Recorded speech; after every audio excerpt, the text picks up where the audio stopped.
Hi there, this is my house, and I'd like to give it a little bit of a facelift. We're going to start with the garage door. Given the option, I think a lot of us would like to see the end results before we make our decisions.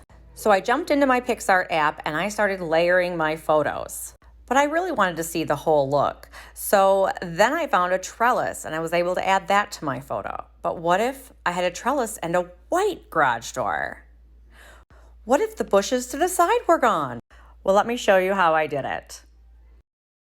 Head into your PicsArt app and select the plus sign. That's going to bring up your photo albums. I've got my photo right up front here. I am going to be layering photos. So I'm going to come over here and pick Add Photo. That's going to open up my camera roll. I need to find a photo that is somewhat straight on so it matches the perspective of the photo that we're using. If it's slightly tilted left or right, that would work just fine because I can always flip the photo, but I can't use photos like these ones. So I'm going to grab this photo right here, and then I'm going to select Add. To grab just the garage door from the photo, we need to select Cutout, and we want to cut out an object, not a person. So I'm going to use my finger and I'm going to shade in the area that I want to cut out, and then I'm going to push the arrow at the top.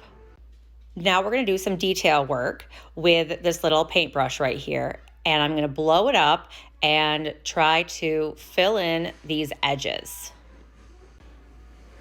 Now that my edges are filled in, my actual garage door has angled corners. So I want to use my eraser tool and I'm going to angle these corners a bit.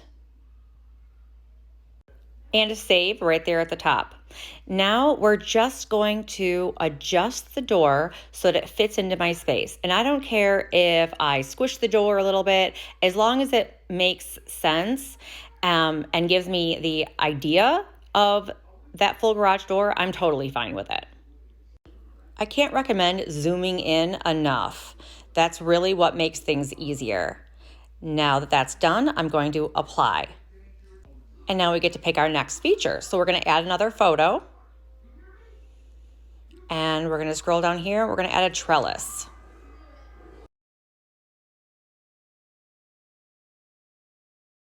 We're going to use our cutout feature again. And we're going to cut out that object by coloring it in. Push that arrow.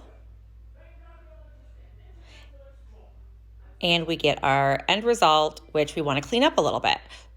So we're going to use the eraser tool to clean this up, and we're going to zoom in real close so I can get more detail.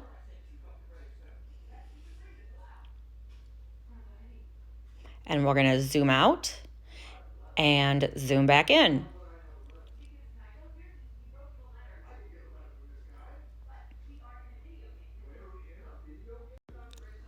All right, now we have a couple more details to take care of here, and then we're going to save.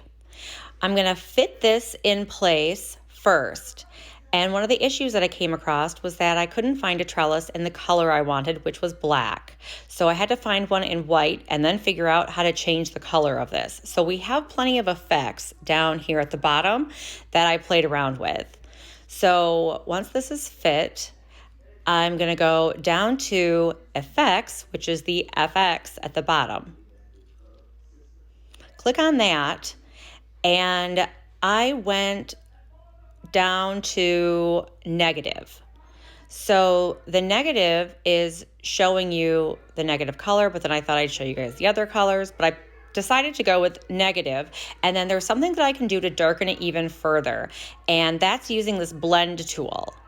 And so I can scroll through and see all the different options, and I decided that color burn was the darkest, and I really liked that look, but it wasn't matching my garage door. So I decided to just stick with multiply just for the aesthetics of the photo and how well it worked with that garage door color. Now I'd love to add one more feature, except that there's a tree in our way. We are basically just going to be scribbling out one of these trees. So we're going to go over to our draw feature, and we're going to try to pick a color that kind of looks like the color of our house. So we're just going to move this little circle over to get kind of a custom color out of this. and we're just gonna guess. And now we're just gonna scribble out this tree. For easier precision work, you want to change the size of your brush stroke. So we're gonna move that down, and we did that by just pressing on that paintbrush, and that box appeared. So now we're gonna kind of scribble out that tree so that we have a blank background. And from far away, it really doesn't look like it's that much different from the side of my house.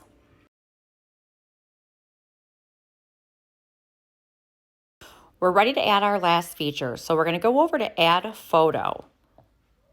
And then we're gonna pick out our tree and we're going to cut it out.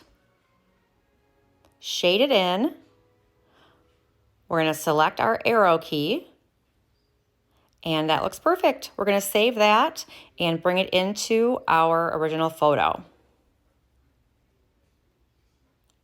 Now I move it over and scale it in.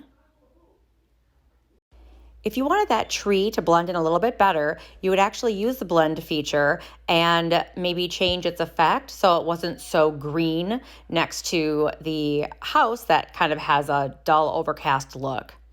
But that is our completed picture. And the next step would be to click apply and next, and that would allow you to save it to your camera roll. To see your before picture, you can press on the photo and all of your effects will go away. When you lift your finger back off, they'll come back again. Thanks for watching.